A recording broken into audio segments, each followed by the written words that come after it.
আসসালামু আলাইকুম এভরিওয়ান, সবাই কেমন আছেন? আমি প্রতিনিয়ত আজকে একটা নতুন ভিডিও নিয়ে আসলাম। তো এখানে আমি মাংস রান্না করব। তো এখানে আমি পেঁয়াজটা আগে থেকে ভেজে নিয়েছি। তারপর এখানে দারচিনি, এলাচ মানে সব মশলা অ্যাড করব। তো এখানে আদা রসুন বাটা, তারপর পরিমাণ মতো লবণ, তারপর হলুদের গুঁড়ো, মরিচের গুঁড়ো সব দিয়ে ভালো করে সুন্দর করে এখন মশলাটা ভালো করে কষিয়ে নেব। এই তো আমি এটা সুন্দর করে নাড়াচাড়া করে নিচ্ছি। মশলা কষানো শেষ। এরপর এর ভেতর মাংসগুলো দিয়ে দিলাম।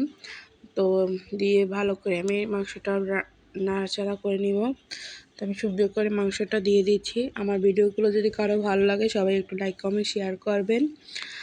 তারপরে এই তো সুন্দর করে আমি মাংসটা রান্না করে নিচ্ছি। তো নাড়াচাড়া করে দেওয়ার পর কিছুক্ষণ আমি এটা ঢেকে রাখবো, ভালো করে কষিয়ে নিব।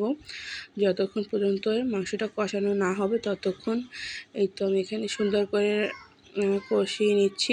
তারপরে এই তো ঢেকে দিয়েছি। আমার মাংস কিন্তু আগে থেকে কষানো শেষ। তারপরে এই তো ঝোলের জন্য পানি দিয়েছি। তারপরে নাড়াচাড়া করে নিব।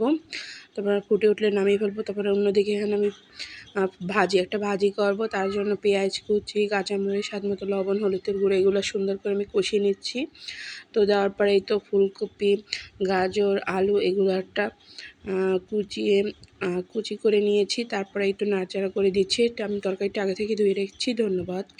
আসসালামু আলাইকুম।